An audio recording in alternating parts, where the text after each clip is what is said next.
আসসালামু আলাইকুম রহমতুল্লাহি বরকাতুহু। একটা জিনিস ভাবতে ভাবতে ভাবতে আমি পাগল হয়ে যাচ্ছি, তাই সরাসরি আপনাদের কাছে চলে আসলাম আমার প্রিয়জনদের মতামত জানতে। অবশ্যই আপনারা ভিডিও শেষ পর্যন্ত দেখে আমাকে হেল্প করবেন, আমার মাথা ব্যথার কারণটা দূর করার চেষ্টা করবেন ইনশাল্লাহ।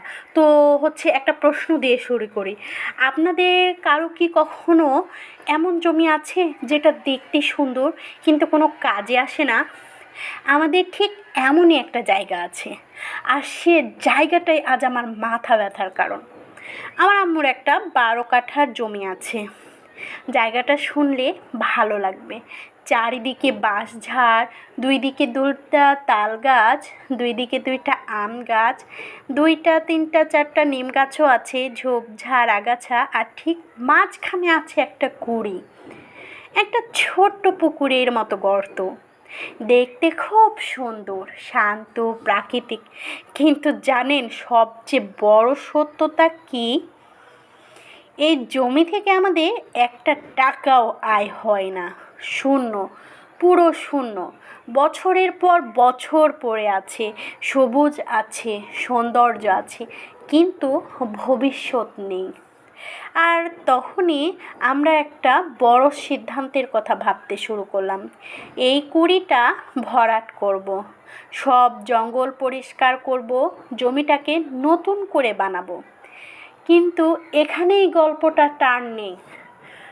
আমরা সবার সঙ্গে যখন কথা বললাম যে জমি ভরাট করব, যিনাকে বললাম, তিনি আমাদের গতকাল একটা ফোনে অ্যামাউন্ট শোনাইছে যে ভরাট করতে ওই জমিটা ভরাট করতেই খরচ পড়বে প্রায় 1.5 লাখ টাকা। ওফ! গাছ কাটা, মাটি ভরাট, ক্লিয়ারিং সব মিলিয়ে একটা বড় অঙ্ক। আর যে গাছগুলো আছে সেই গাছগুলো বিক্রি করলেও সর্বোচ্চ 30,000 টাকা উঠবে। বুঝতেই পাচ্ছেন, এটা শুধু একটা কাজ না, এটা একটা রিস্ক, একটা ভবিষ্যতের ওপর বাজি। এখন প্রশ্নটা হলো, ভরাট করার পরে কি হবে? ফলের বাগান, খামার, না প্লট করে বিক্রি, না ঘর বানিয়ে ভাড়া দেব, নাকি ছোট্ট কোনো বিজনেস প্রজেক্ট? কি করব আমরা নিজেরাও জানি না। শুধু জানি এভাবে আর ফেলে রাখা যাবে না।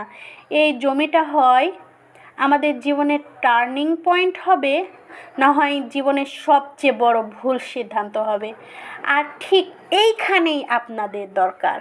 আপনাদের কাছে আমার এই প্রশ্ন, আপনারা হলে কি করতেন? এই 12 কাঠা জমিতে কি করলে ভবিষ্যৎ বানানো যায়? কোথায় বিনিয়োগ করলে সত্যিকারের লাভ আসতে পারে? প্লিজ প্লিজ প্লিজ কমেন্টে বলুন, খোলাখুলি বলুন, রিয়েল কথা বলুন। কারণ এই গল্পটা শুধু আমাদেরই না, এই গল্পটা হাজারো মধ্যবিত্ত পরিবারের গল্প, যাদের জমি আছে কিন্তু সঠিক দিক নির্দেশনা নেই। আপনার একটুকু মতামত কারো জীবনের সিদ্ধান্ত বদলে দিতে পারে।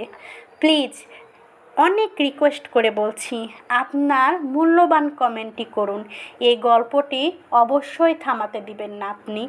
আপনার কমেন্টের আশায় মন থেকে রইলাম, ইনশাল্লাহ আসবেন।